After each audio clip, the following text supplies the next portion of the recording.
All right, and welcome back for another episode of Carnivore Trade. Today's Friday, May 27th, 2022. If you like the content, leave the video a thumbs up, subscribe to the channel. If you're interested in swing trading, alerts, and analysis, come find me on carnivoretrades.com. 6 winners now booked this week, and really it just came down to trusting the chart here as we have a nice squeeze on our hands with the spiders really across the board. And, it came down to just, you got to trust the levels here. When everybody's, freaking out and saying the market, it's over with and it's done, that's when I generally want to be buying. And, we had 7 down weeks on the spiders here. Went right into a 382 retrace. I mean, at some point, the market makers are going to say no. And that's pretty much exactly what happened here. We're now getting some gamma squeezing going on. We talked about the levels on the triple Qs, 50% fib, the levels on the IWM, that 50% fib, everything just coming into these massive support levels. And when we come into multi-year support levels like this, and you're already very oversold, as these levels aren't just going to, they're not just going to break on the first try. They're going to get defended. And, it doesn't matter. Oh, the Fed's doing quantitative tightening. How can the market rally? Guys, market mechanics matter. So when everybody's short, eventually, these market makers are going to say enough is enough, and they're not going to want to pay out these puts anymore. They're just going to see that there's too much risk to the upside. So that's just where they're taking the market. You've got the B team, the big boys are in the Hamptons. The B team's out trading. Hey guys, don't crash the market. Let it go higher.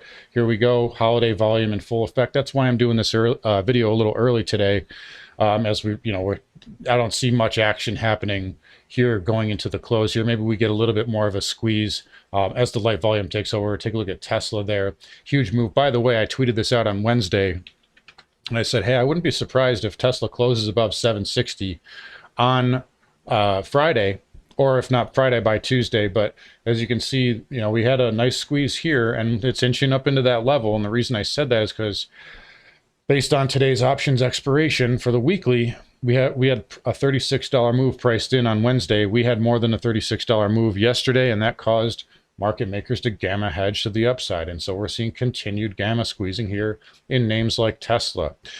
So nice move there across the board. Apple getting a nice bid as well. Very oversold here, and then nice little ABC up there for Apple into some resistance. We'll see if it fills that gap though. But nice move up 3.35% currently. So, a great squeeze here, and finally some follow through for the market. You see the falling wedge pattern. We've been talking about that for a few weeks. Same thing on the triple Qs. That is now above that as well, and above that daily 20 MA. Nice gap up above that. So a gap and go. Whenever you gap above a resistance level, it's usually a bullish indicator, or if you gap below it, then generally bearish, making a higher high now. And I said this yesterday, but the level for me here is, we got above this red bar. So if we can close above this level, that would confirm, that would slam the door shut on any sort of sell the rip move. So it appears sell the rip has failed, and I think we have upside at least to 420, 425. So that would bring you up to that 50 MA, this red bar, and then you got this big gap up here. But we'll see. It's getting, we're gonna have a good level up in this area. You got some pivots here as well, just below 420. So somewhere in this zone is going to at least be a consolidation zone. Now, I think the market can still have possibly another leg up after that. I know that's hard to believe, but it is possible. Nobody really expected us to move this high when we started squeezing here. I didn't even think, we were going to do that, and I was long for this. But that's just the nature of bear market rallies. Sometimes you can have a bigger move than people expect, but we'll take it one step at a time. We filled this gap here. We're blowing through that on the weekly time frame. You can see a nice reversal here, reclaiming the 100-week moving average. So, again, there is a chance that we can move up here, make another leg up, but I think market probably has to do some backing and filling here, at least next week, maybe a little sideways action before it can get through any of these levels. But overall, a very nice move here for the markets any way you slice it. Russell 2000, again, I talked about this repeatedly, but the higher lows in the Russell really kind of tipped it off. When you see small caps outperforming, you see small caps going into this massive support level here, combined with this trend line. I mean, you got to think it's oversold going into it. You got to think it's going to get a bounce. I mean, that's just how markets work. You know, there's an ebb and flow to the markets. Nothing goes down in a straight line. Nothing goes up in a straight line forever. And that's what we're seeing here. But a nice move for the Russell and the IWM. Looking at the Dow Diamond here, again, moving up nicely. Look how far down it was, all the way down to 306. Mainly on the back of Target and Walmart here, but a huge move up here. Now flirting with 330 on the Dow. And again, this 331 area has been a point of interest on the Diamond. I'll show you that. Going back here, you know, it was a previous gap fill going all the way back to April. And that actually coincided with the gap fill on the spiders, but that has been a nice pivot area for the Dow. So we'll see if that backs off of that if we get up there next week. But overall, a nice move for the Dow as well. Semiconductors here. Again, following through on NVIDIA, coming into that 50 MA, so, you know, possible little breakout here, you know, but again, right into resistance, so it probably has to do some backing and filling.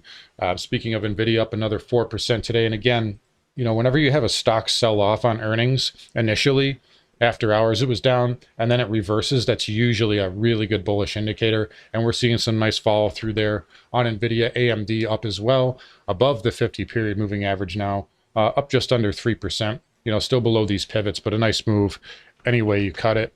IGV, cloud software, nice move again. Still have this stalling out around 291, which is we're basically at right now. But if it can do some backing and filling, you know, there's a chance it can get up to 300, maybe up to that 50 moving average if the market can continue to stay in a bidding mode. Dow Transports as well, so getting above that area. So this was resistance, now into the 20. Probably going to have to back off, so call this kind of a tag and tank setup. So you get extended from that 20 moving average, and then you go straight up into that. I expect it to have a little bit of backing and filling on Tuesday, as we do have a 3-day weekend. But either way, you know, again, nice move really across the board. I mean, it's pretty much the same picture in every sector so far today. Yields, basically just a non-event. Again, we'll see if it continues to consolidate here. You guys know the story. Looking for about 2.5, looking for some type of a move down there. Again, a little bit of a mini head and shoulder pattern, so we'll see if that plays out. But it may need to consolidate a little bit to get through that 50 MA and put in kind of like a bear flag or something similar.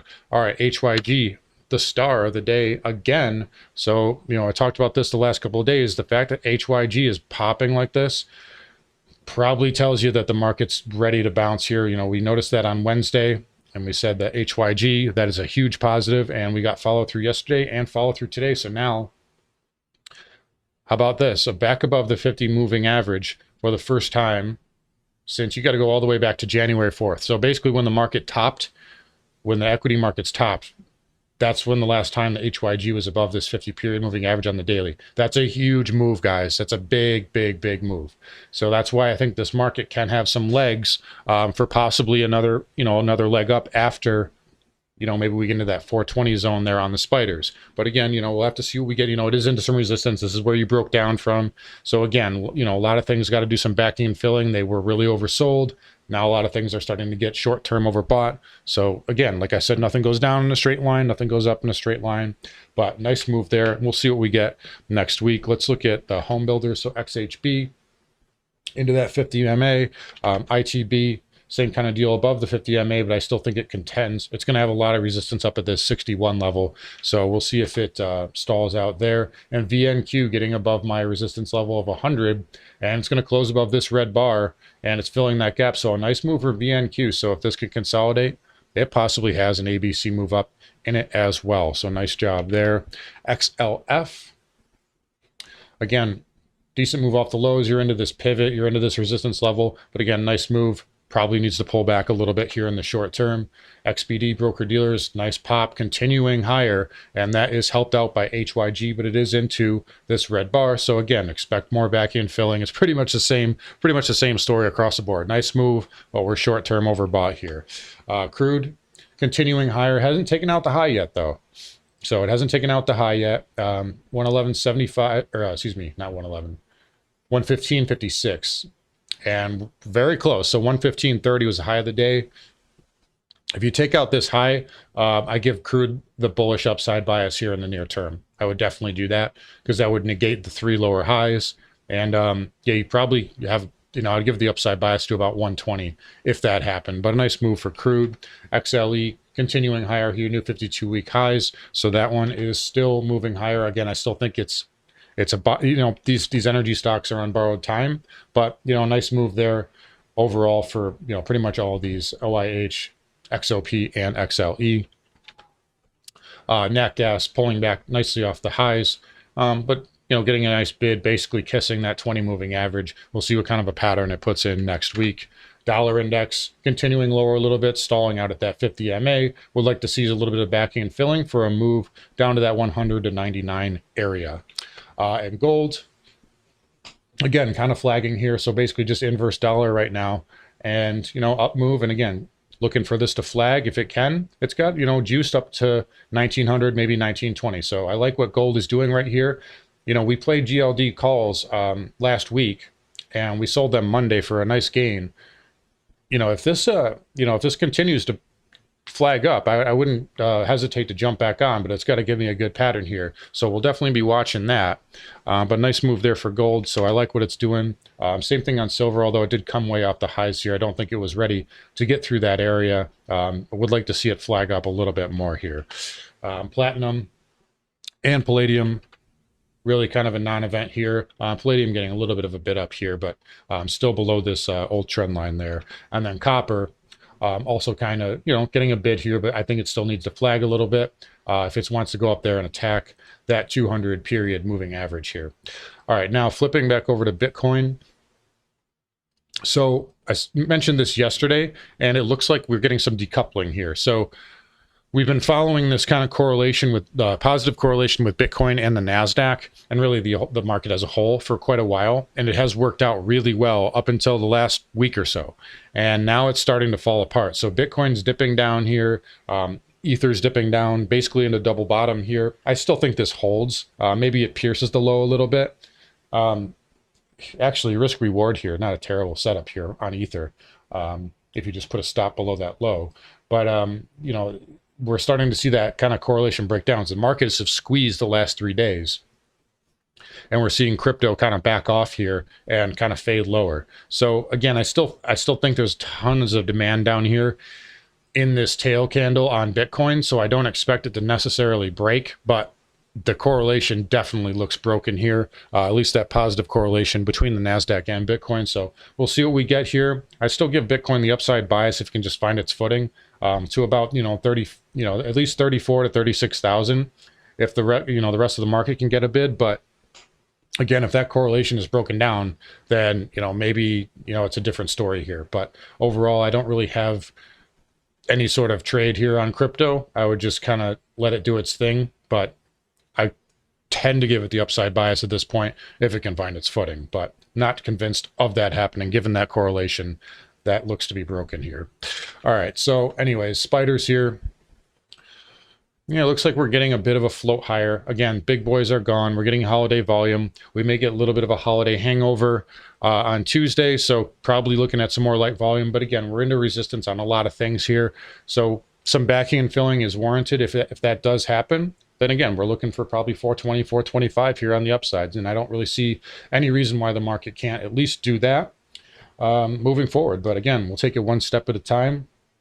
Again, if you're interested in swing trading, alerts, and analysis, again, 6 winners now this week, just this week alone. Absolutely crushed it here. It was a bit of a tough trade. We had to DCA into a few things, but being patient and just trusting the charts works out more times than not. Anyways, guys, I'm going to wrap it up here. Take care. Have a great extended holiday weekend, and I will talk to you all next week.